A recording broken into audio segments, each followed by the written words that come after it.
एक गांव में एक सभ्य महिला की एक छोटी सी बकरी थी। वो हमेशा एक या अतिरिक्त 2 ब्रेड बनाती थी। वो ये रोटियां भिखारी को देती थी।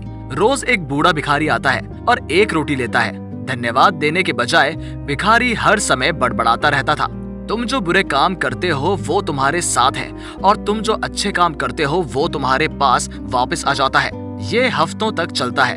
रोज वही भिखारी आता है और रोटी लेकर वही बड़बड़ाता है।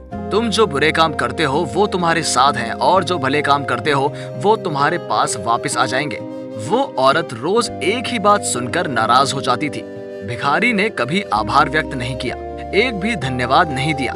एक दिन महिला ने सोचा, भिखारी रोज यही कहता है, उसका क्या मतलब है। फिर सज्जन महिला धीरे धीरे नाराज होने लगी। एक दिन वो और अधिक नाराज हो गई और उसने सोचा, मुझे इस कृतज्ञताहीन भिखारी से छुटकारा पाना चाहिए। उसने भिखारी के लिए जो रोटी बनाई उसमें जहर मिला दिया।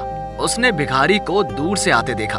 वो भिखारी को लगभग रोटी देने ही वाली थी, लेकिन आखिरी क्षण में उसने सोचा, मैं ये क्या कर रही हूँ। उसने जहरीली रोटी को आग में फेंक दिया और भिखारी के लिए एक अच्छी रोटी छोड़ दी।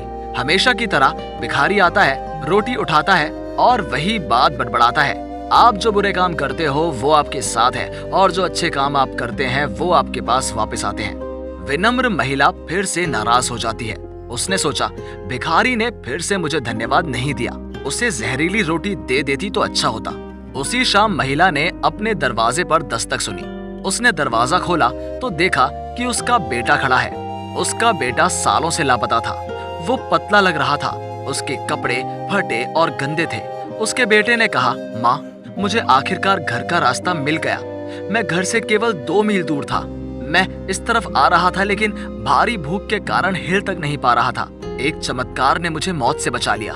एक बूढ़े भिखारी ने आज मेरी जान बचाई। उसने मुझे कहा, ये रोटी मैं हर दिन खाता हूँ, आज तुम खाओ, क्योंकि आज इससे ज्यादा मुझे तुम्हारी जरूरत है। फिर वो बड़बड़ाया, जो बुरा तुम करते हो वो तुम्हारे साथ है और जो भला तुम करते हो वो तुम्हारे पास वापस आता है। लड़के की बातें सुनकर विनम्र महिला का चेहरा पीला पड़ गया। उसके हाथ कांप रहे थे। उसने टोस्ट की हुई रोटी के बारे में सोचा जो उसने आज सुबह बनाई थी। अगर उसने जहरीली रोटी भिखारी को दे दी होती तो वो रोटी उसका बेटा खा जाता और वो अपने बेटे को फिर कभी जीवित नहीं देख पाती। अब वो उस पंक्ति के सही अर्थ को समझ सकती थी जो भिखारी ने उस दिन कहा था, तुम जो बुरे काम करते हो वो तुम्हारे साथ है और जो भले काम तुम करते हो वो तुम्हारे पास वापस आता है।